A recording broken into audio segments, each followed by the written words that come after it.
This is the Secure CyberConnect podcast with Jay Adamson and Warren Atkinson, where we're joined by information and cybersecurity, technology and talent acquisition professionals who share their journeys, unique perspectives and offer advice and guidance. Our topics on this episode will be red teaming, malware and ethical challenges. Today we're pleased to be joined by Rio Sherri. Rio is a member of the NetSPI's Red Team, where he leverages his expertise to assess and strengthen the security measures of various organizations by performing adversary simulation assessments. Although predominantly specializing within adversary simulation, Rio has an all-round passion for offensive security in its entirety and has made significant contributions to the cyber community by developing open-source offensive security tools that are used by many organizations to simulate attacks and strengthen their security postures. Another major area of interest for Rio is exploitation, where he has discovered several key vulnerabilities in world-leading vendors such as Google, Microsoft, Spotify, Symantec, Imperva, and many more. In addition to his technical pursuits, he actively contributes to the security community by organizing a range of events, including workshops, capture the flag, competitions, and local B-sides conferences. Rio, welcome to the Secure CyberConnect podcast, and thank you for joining us today. Thank you, Jay. It's a pleasure being here. I'm really excited. So I wonder if you could start things off by just giving us a very brief, high-level overview of some of the key themes that we'll be exploring in our discussions on this episode. Yeah, sure. So today we're going to talk mainly about red teaming and offensive security. We're going to go through what is red teaming, what are some of the importance, why do we do offensive security itself, how do we develop malware, and also how do we stay ethical when we do kinds of assessments, basically, and how do we deliver a good service that's valuable for clients to actually protect themselves from real threat protectors. And one of our opening questions is always for our guests to kindly share something that they may be proud or excited about that isn't featured on their LinkedIn profile, for example. Yeah, I mean, to be honest, there are several things that I would want to share, but the main one is I'm currently in the process of making a public, let's say, platform, which is used by different organizations to simulate cyber attacks. So this has been something that I've been doing it for a while with only limited access to certain organizations.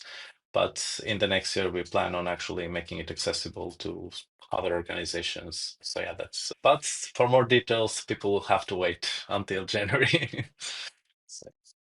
We look forward to that. No, that sounds really exciting. And one thing we see for our industry, it isn't the big players that are driving innovation. It's small startups and SMEs such as yourself. So thank you for your contributions. Thanks. So Rio, from the journey that you've been on thus far, what one challenge have you faced in your career that's perhaps influenced your perspective on cyber? So to be honest, I come originally from Albania, which is a really small country. And when I started having like an interest in cybersecurity and computers, like the access to the information to internet was quite limited. So for me to actually go and learn, basically we had something called like internet cafes, which basically you go there, you have access to the internet for a certain amount of time, and I would like download different videos on YouTube and then like go and watch them home. So, and for my entire, let's say, life, since I got an interest in cybersecurity when I was like, I think 14, 13, probably younger. And then like, I decided that I wanted to study computer science. I was like, okay, I'll just study computer science, become a system administrator or software developer, because in my mind, cybersecurity wasn't like something like a career. It wasn't something like a profession. It was just like a passion for me. And then when I went to university, I realized that, okay, maybe cybersecurity can be a career, because people started being more aware about cybersecurity. They started caring more. And then I was lucky enough to start my career in cybersecurity at a pretty early age. I mean, now it's way easier for everyone to just get jumped on cybersecurity, but back then there wasn't many resources.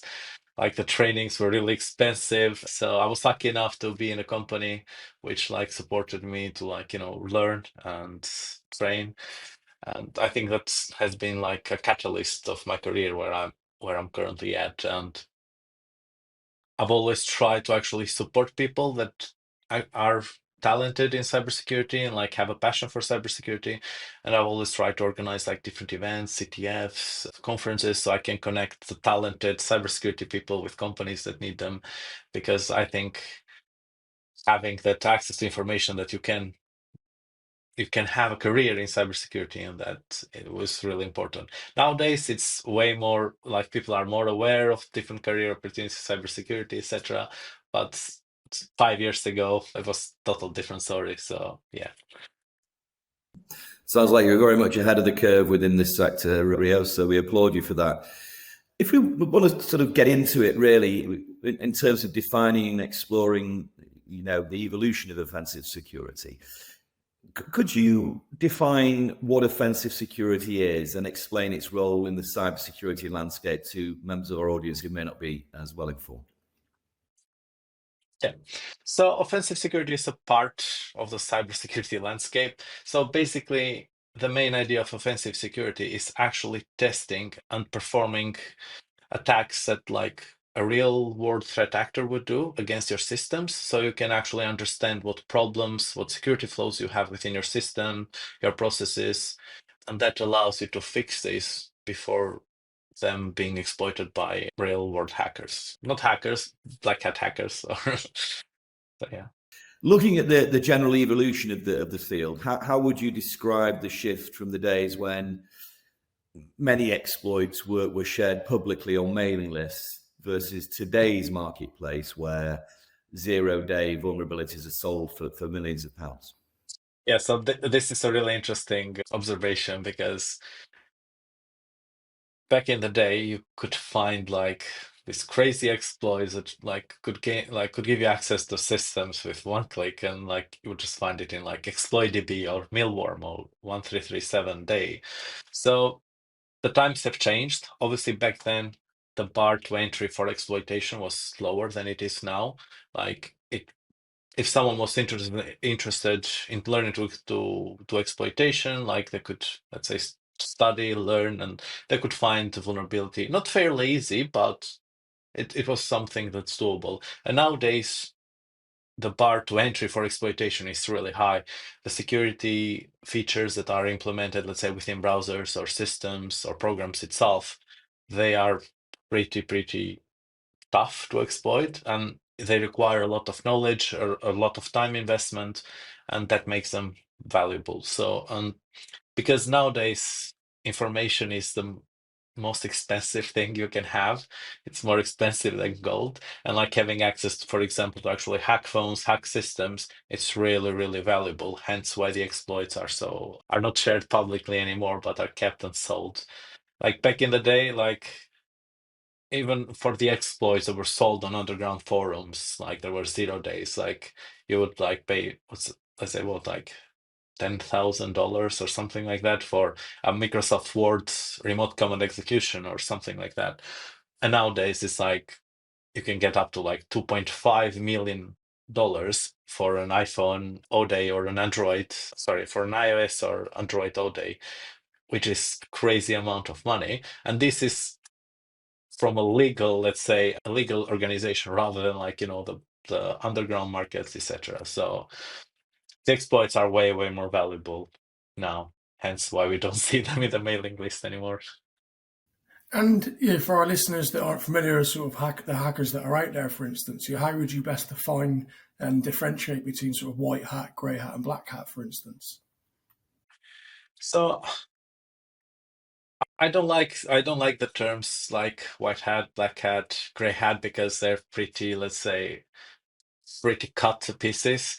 So in my mind, it's like we have ethical hackers who do this as part of, say, they want to improve the security posture of a company. They want to actually learn. They want to understand how to break systems like I do. But like, I don't want to, let's say, cause trouble to organization or something. I just want to actually solve that specific puzzle that I'm set my mind to. And like at the same time, I have the, let's say, the joy of solving that puzzle, and I also help an organization to actually protect themselves from someone else exploiting that, let's say, vulnerability or that flaw. As for the non-ethical hackers, obviously, their main, let's say, goal can be either political, can be financial. So there are different kind of, let's say, non-ethical hackers. And the gray hat ones, like the traditional one term is like, oh, like you're an ethical hacker, but at the same time you know, do something that's shady. So that's the main definition of the threes. But like from my perspective, you're either an ethical hacker or you're an unethical hacker. But like that, that's still dependent on what you value as ethical and what you value as non-ethical. So that perspective is different from everyone. Yeah, most definitely. And adversary simulation and red teaming is something that we're seeing a lot of organizations invest in. So for our listeners, can you explain what red teaming is and why it's important?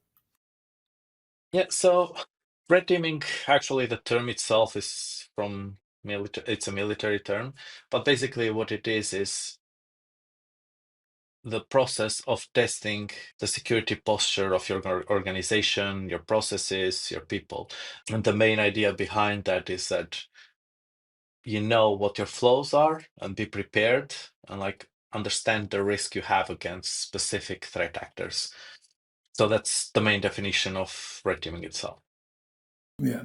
And how does that differentiate from pen testing, for instance? So unfortunately, a lot of people actually think red teaming is pen testing. And because the terms are not clear, different organizations use different, let's say, wording and different terms for specific thing. So rather than making this confusing for the audience, I'll just like separate so we have red teaming, which I'll call it adversary simulation, and then we have penetration testing. So the difference between adversary simulation or red teaming and penetration testing is that penetration testing, you try to find as many vulnerabilities as possible and cover as much, let's say, surface as you can. Meanwhile, adversary simulation or red teaming is objective based, which means that you have a specific goal. So, for example, if you're a financial institution, your main threat actors will be people who want financial gain, right? So we discuss with let's say, with an organization, and then we decide, okay, we have specific objectives. Like, if you were an attacker, what would you do? And you would mainly try to get to their Swift system or to their client data. And then we define a specific objective and say, we want to gain access to the Swift network. We also want to gain access to client data. And the main goal of red teaming is actually connecting all the small dots and performing, let's say, phishing attack and then exploitation, etc. And it's not about identifying as many vulnerabilities as possible, but it's identifying a path to achieve, let's say, these objectives. And it's usually more, let's say, broader in the scope, but it also identifies specific attack paths. And this is usually targeted only at mature organizations, because most small to medium-sized businesses would probably won't need the red team because they have many other priorities in fixing different vulnerabilities they have. So the idea behind red teaming is something that you do after you've sorted out all your penetration testing vulnerabilities that were identified, and then you see how you can combine the exploitation of different elements. For example, the exploitation of the human nature, the exploitation of a technical security control that you have missed, and the exploitation of a vulnerability. And also, one of the important things is to actually test the detection and, let's say, the responsiveness of the blue team. So every organization that usually does a red team simulation, adversary simulation, they also have a blue team, the security defense team, which essentially tries to identify attackers. And the main goal of this is try to understand if the processes that you have in place, do they allow you to actually detect these attacks, detect when someone gains access to your internal network, or detect when someone actually moves laterally to one of your servers. And this is one of the main reasons that organizations perform, because these adversary simulation attacks, because unfortunately it's not a matter of can someone break in. It's just a matter of when someone will break in, will we be able to actually detect them or not? So yeah, that's the main difference between red teaming and penetration testing. I can probably talk like all day about all the small technical differences, but that's the main, let's say, idea. That's brilliant. And something that we see is common in the market space, especially with organizations that perhaps don't have their own internal red teaming function, is that when they engage with consultancies, there sometimes can be a bit of friction caused between the red and the blue team. From your experience, how can organizations perhaps sort of avoid that friction sort of happening? So I think, unfortunately, the friction is caused by the inexperience of the teams, because at the end of the day, the red team is to help the blue team improve. I think that's our main point. And like, unfortunately, most people, when, let's say, when organizations, when you, let's say, discover a specific vulnerability or like a misconfiguration, sometimes the blue team may take it like as a failure of itself and not like as a lesson, which I think it's really important to actually understand the difference, because we're not here, like we do not perform a red team or this engagement to actually say, oh, the the blue team failed to detect this. Like the main idea is like, why did the blue team not detect this attack that we perform, and like how we can improve this. And at the end of the day, it's although they're like different teams, we're working for the same goal, which is to improve the security posture of the organization we are working for. So I think the blue teams and the red teams need to better communicate and not involve their egos there. And I think once we get there, it's pretty good for the organization. So yeah. No, that's brilliant. And I think it is really important for both teams to go on a journey together, because you're not just protecting your team, the customers and the clients, you're protecting sort of the future that comes in as well. Because I know living off the land, for instance, a high priority in terms of organizations. They need to look what's within their networks at this point in time. Now, red teaming certainly focusing on the attack vector that OWASP top 10 is not looking at, for instance. And I know it's important to develop and utilize custom built malware for simulation. So why is custom built malware sort of important? How is it different than the attacks that we're seeing in typical remit? Yeah, so this is similar to what we discussed earlier about the exploits on itself. Like let's say the bar to entry for like building, let's say, an implant or something that can attack a system. Like you can't get away anymore with what's public, especially in like mature organizations, which most of the red teams we perform are, because non-mature organization won't hire you for a red team. So the general idea is that we need to actually develop malware to keep, let's say, with the improvement of the security posture of different organizations. So let's say the defensive market is growing, and then we also have to catch up, and we have to be a step ahead of them, because otherwise we won't be able to actually perform our engagements. So that's why we always like perform research and development, where we develop like different malware, etc. And the other idea is why we do this is because real world threat actors actually do that as well. They have their own, let's say, custom loaders, they have their own custom exploits, and we have to provide a good service to the client and like actually simulate what happens in the real world, and like how real threat actors attack organizations, and hence why we try to develop malware that's custom and that's not publicly available. Yeah. And in terms of the research or sort of areas or communities that you draw inspiration from, what does that perhaps look like without disclosing too much? So for me, there are several places that I get, let's say, research ideas from, but most of the time it's like when I'm actually operating on a client. And for me, it's really important to actually understand all the different systems, the processes, and how everything interconnects together. And every time like I perform a new engagement, I come up with a fresh idea of like, oh, like this took me, let's say, 5 days to perform this specific attack, but like you can actually automate this and like create something new, or like create a new method. So most of my inspiration comes from the engagements itself, but also there are a lot of people. So Twitter, X, however it was called, it was a pretty good community for like people posting like different research. For example, like different tools or different interesting findings that they had.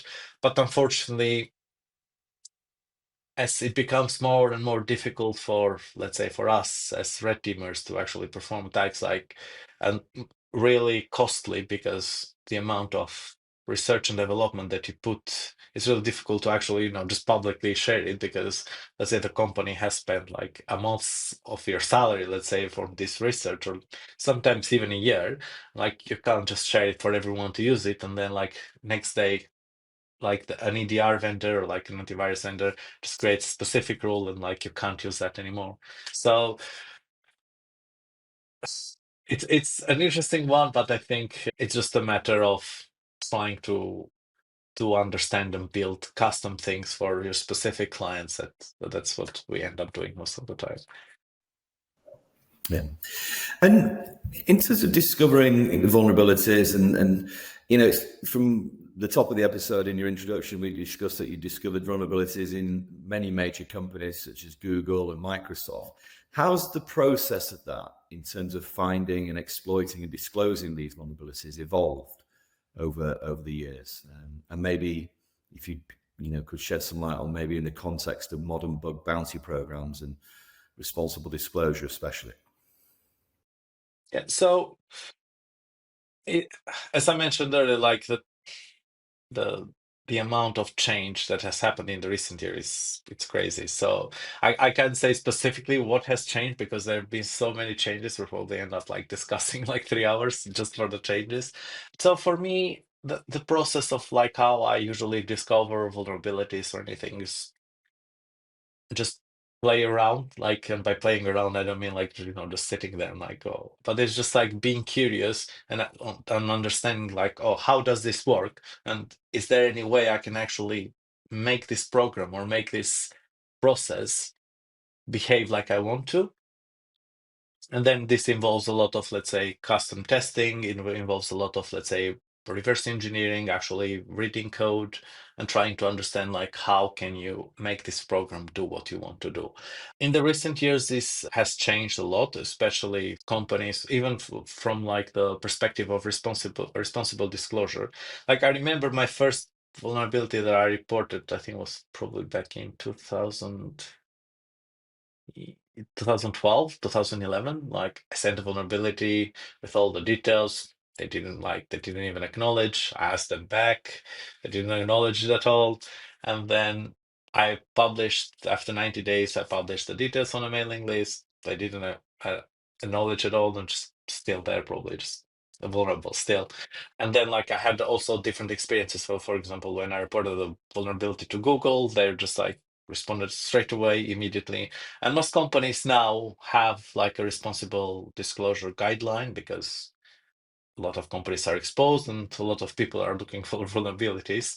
So I think now it's easier. The companies are way more aware and way more careful on how they handle these responsible disclosures, but there are also like cases where they don't handle them very well. So it's a combination. Like, not every company has changed for good. So that's all I can say. As for the bug bounties itself, I think that has been a really positive thing for the security posture of many companies, because you can gain access to talent from all over the world. Business-wise, it makes sense, but for a fraction of the cost that you would have to hire like external consultancies, and then you give the opportunity to different people, to like people that maybe just started their career, which I think is also good for the testers. And that's a really good way to make people actually try to find vulnerabilities and like be responsible with the vulnerabilities they discover. Because back in 2011, 2012, if someone will discover a vulnerability in a website, they'll just like try to deface it and say like put their handle on it. And nowadays, like, oh, if you find a vulnerability, you report and you get paid for it. So it's an easy choice. And as well as being a leader within offensive security, you've clearly contributed a lot to the security community through workshops and capture the flag events. How do you think these community-driven activities are impacting the future of offensive security and helping people to bridge the knowledge gaps? So for me, as I mentioned earlier, like I didn't have the chance to actually have access to information and access to, let's say, this like let's say these connections that you could use to like improve and like learn. And since I've had the opportunity to like connect with a lot of people and like had started my cybersecurity career, I always try to do that because I think it's really important to make people aware that they can do this as a job and like they're talented and like that's something that they can achieve. So I think for me, this is the main reason why I've done these communities and why I continue to do them. I continue to organize conferences, even if it's, let's say, not the best way I should be spending my time on, because it's really time consuming. But then at the end of the day, when you have people that actually know each other, and then like you see like a project coming to life because they were introduced to the conference you organize, and then like you see people getting jobs because they were part of a capture the flag competition that you organized, and a company noticed their talent. I think that's it's something that makes me feel really fulfilled, and it's really important even for the future of offensive security and even defensive security, like cybersecurity in itself, because that's how you create talent and keep the talent pool and find those talents. So I think it's really, really important to actually organize these events. And I want to say to everyone that if you have the opportunity to help people, just do it. So, yeah. 100%. Well, we couldn't agree more on that, Rio. And how do you balance the technical contributions that you talked about there with that community engagement? What are the biggest challenges in that for you? So the biggest challenges for me is time, to be honest, because trying to maintain, let's say, your job, your other responsibilities, and then like trying to contribute to the community, trying to build different things, it's time consuming. So the main issue is just finding a balance between the things you want to do and the things that you do, because at the end of the day, you can't do everything. So yeah, that's for me, that's the main issue. It's just finding the time to actually create these communities and like contribute by sharing different kind of tools or like knowledge that I have. Time is a valuable currency within the cyber sector, that's for sure. Yeah. Most definitely. And Rio, from your perspective, what do you see as the biggest challenge or perhaps opportunity for both red teaming and offensive security? And how do you see that evolving with new technologies such as AI, MMs, and SLMs, for instance? Yeah, so to be honest, I think it's going to be a really interesting one. I don't think that we are going to get completely replaced yet, at least. But I think let's say the usage of these tools within our, let's say, engagements and our like normal day-to-day workflow will be really important, because for us, we have to process as much information as we can, as possible as we can. But then at the same time, it requires a lot out of context knowledge, which let's say, with the current technologies don't have. But they're going to be definitely something that will, collaborate with. So it'll be like AI assisted red teaming, but like not completely replaced by AI, because I think that's going to be probably a difficult thing to do. Maybe in the future, but for now, I think it's mainly just using these AI tools, for example, to assist us. We actually use them currently, like, for example, for generating, let's say, different pretexts for like our phishing emails, or like for coding, like it just makes coding so much more faster, or just for analyzing a lot of information that we can't. Let's say, like if I have to read, let's say, 200 word documents, I'm not doing that manually because it will take me like whatever. I'll just like send it to like our uh, models, and then like I'm just like, oh, give me a summary of this, and then like you get the main idea of what this document is, and like, do I have to actually read it anymore? or no, and also for the categorization of different, let's say, information that we discover. So I think in the future, maybe, but for now, we're staying with the assisted AI approach. Yes, so Rio, are there any open source tools perhaps that you would advise on people to utilize or look into? I mean, there isn't any specific tool that I would advise people to go and look to because there are many, many tools in offensive security that are really valuable. So I would probably direct them to actually see a collection of tools and like try to use these tools, try to understand how these tools work, and that would allow them to build their own tools in the future and better understand how the attacks work in red teaming.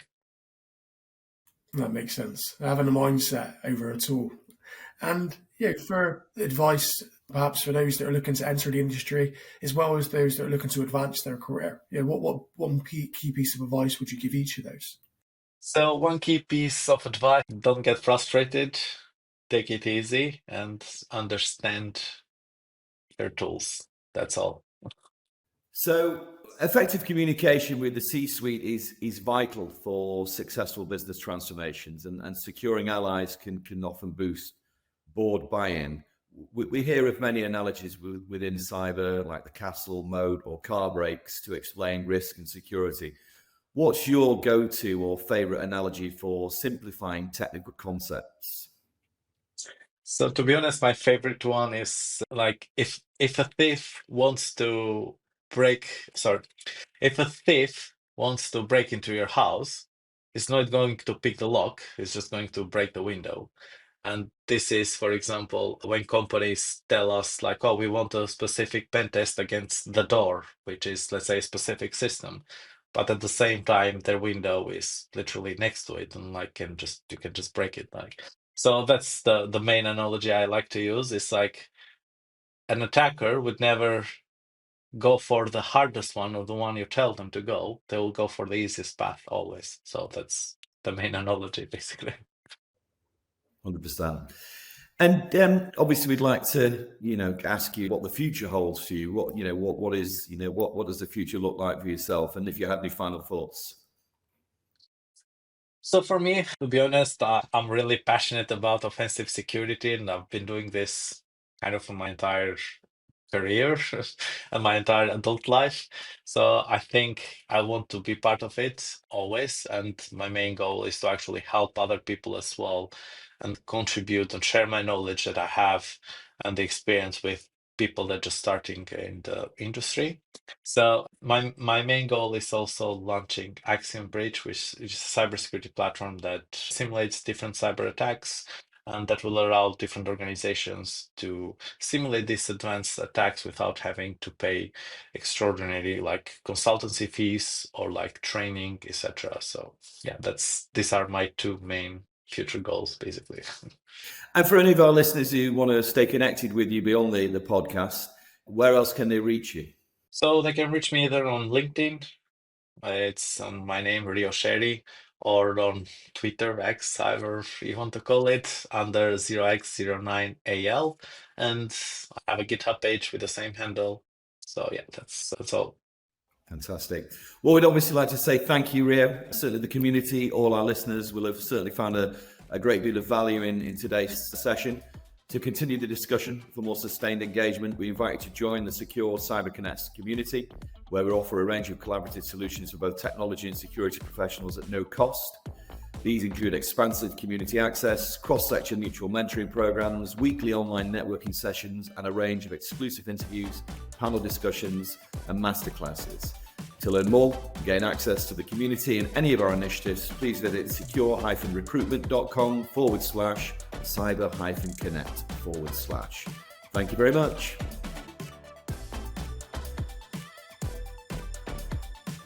If you're struggling with technological, cultural, or talent acquisition challenges, please reach out to the Secure CyberConnect team, where we offer advice and guidance and are here to help.